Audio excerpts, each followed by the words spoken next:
بسم اللہ الرحمن الرحیم نحمده ونصلی علی رسول الکریم اما بعد فاعوذ باللہ من الشیطان الرجیم بسم اللہ الرحمن الرحیم۔ آپ کے سامنے میں انشاءاللہ تعالی آج اس موضوع کے اوپر بات کروں گا، وہ بھی کافی مسائل اور کافی معاملات لوگوں کے آتے ہیں۔ اس معاملات میں کافی پریشانیاں، کافی ٹینشنوں کی وجہ سے آج اور کہیں ایسا مریض یا اس طرح کے معاملات جس کے ساتھ ہوں، اسپیشلی میری ان حضرات کے لیے، ان لوگوں کے لیے یہ میری گزارش ہے کہ یہ جو وظیفہ میں بتانے لگا ہوں آج، یہ بڑا خوبصورت اور بڑی زبردست چیز ہے۔ اس کو اگر آپ خلوص نیت کے ساتھ، نیت خالصتاً اللہ کی رضا کے لیے اور صرف بیماری کی شفا کے لیے اگر پڑھیں گے تو اللہ رب العالمین اس آیت کی برکت سے، اس وظیفے کی برکت سے اللہ پاک اپنے غیب کے خزانوں سے آپ کو شفا عطا فرمائیں گے، اور وہ ہر بیماری کا علاج ہے۔ ہر بیماری کا علاج اللہ نے ایک رکھا ہے کہ اللہ نے اپنی کلام میں رکھی ہے۔ جس طرح فرمایا کہ وَإِذَا مَرِضْتُ فَهُوَ يَشْفِينِ، کہ شفا دینے والی اللہ کی ذات ہے، اللہ ہی سے شفا ہوتی ہے، کسی بندے سے نہیں ہوتی۔ یہ میرے بہن یا میرے بھائی سننے والے، جو علاج بیماری ہے اس کا علاج نہیں ہوتا، کسی جگہ پر بھی ان کے لیے مسائل ہوتے ہیں اور نہیں ہو سکتا۔ ہر جگہ گھومنے کے بعد کسی کے سر میں درد ہوتا ہے، کسی کے جسم میں درد ہے، جوڑوں میں درد ہے، پٹوں میں درد ہے، یا جسم کے کسی جگہ پر بھی درد ہے۔ بہت سارے مسائل ہوتے ہیں، بہت سارے ڈاکٹروں کے پاس، عاملوں کے پاس گھومنے کے بعد بھی ان کو آرام نہیں آتا، وہ بڑے پریشانی میں علاج بیماری ہو جاتی ہے، اور ان کے لیے میں خاص وظیفہ بتا رہا ہوں، مگر شفا اللہ کی ذات نے دینی ہے۔ اور جو میرے پاس آج کل کیس آ رہے ہیں، بنیادی بات یہی ہے کہ اس کی وجہ سے اسی کے اوپر آتے ہیں۔ کوئی کہتا ہے میرے ساتھ یہ معاملہ ہے، کوئی کہتا ہے میرے ساتھ یہ معاملات ہیں، اور میں بڑی پریشان ہوں، بڑے مسائل میں پھنسا ہوں، مجھے سمجھ نہیں آتی میں کیا کروں، اور کوئی ڈاکٹر نہیں چھوڑا، کوئی حکیم نہیں چھوڑا، تو مجھے اللہ کی طرف سے شفا نہیں مل رہی۔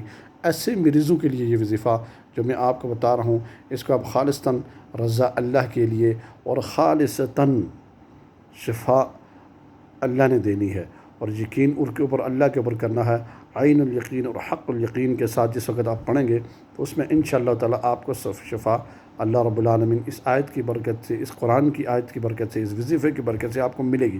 مگر بات یہ ہے کہ آپ کا یقین پختہ ہونا چاہیے، کہ دیکھیں کہ اللہ کے اوپر، کہ جس بندے کا یقین ہو، پھر اللہ کے کلام کے اوپر بھی اس کے اوپر 100% یقین ہوگا۔ یہ ہو ہی نہیں سکتا نہ ہو۔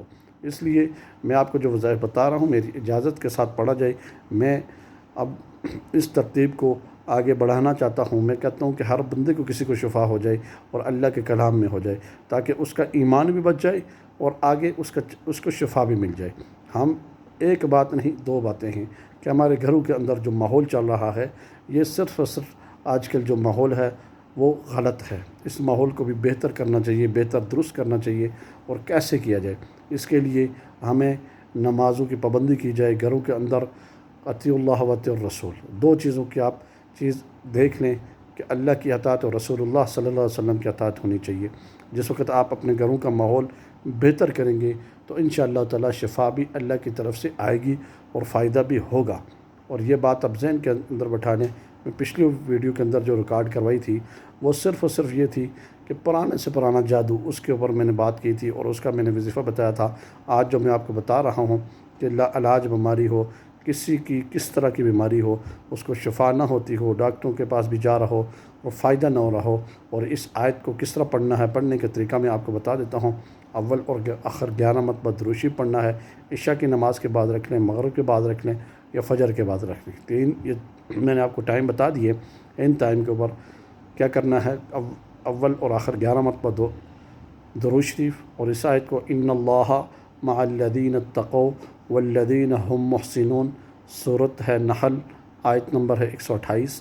اس کو آپ نے کتنی دفعہ پڑھنا ہے؟ 700 مرتبہ پڑھنا ہے۔ پڑھنے کے بعد روزانہ پانی کے اوپر دم کرنا ہے، دم کر کے اس کو پینا ہے۔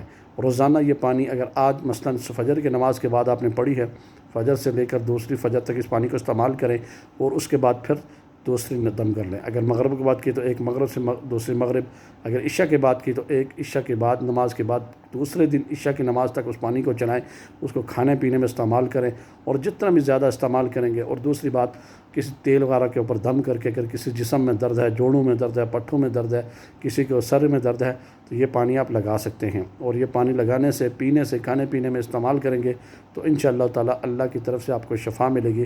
اور اس کو آپ ریگولر روٹین کے ساتھ بنائیں. کم از کم اس وظیفے کو آپ 21 دن پڑھیں. 21 دن اسی ترتیب کے ساتھ جب پڑھیں گے تو انشاءاللہ تعالی آپ کو غیب کے خزانوں سے اللہ کی طرف سے آپ کو شفا ملے گی. اور اسی میں اللہ کی رضا میں راضی ہونا چاہیے. اگر اللہ رب العالمین کی انسان رضا میں راضی ہو جائے، اسی میں قضا ہے اور اسی میں فائدہ ہے. اور ہمیں اللہ کے ساتھ اپنا ناطہ جوڑنا چاہیے. اور یہ چیز آپ ذہن کے اندر بٹھائیں گے، جس وقت یہ چیز آپ رکھیں گے تو انشاءاللہ شفا آپ کو ملنا شروع ہو جائے گی. اور یقین کے ساتھ اس کو انشاءاللہ آپ پڑھیں، انشاءاللہ تعالی بہت فائدہ ہوگا. میں اجازت چاہوں گا. السلام علیکم ورحمۃ اللہ.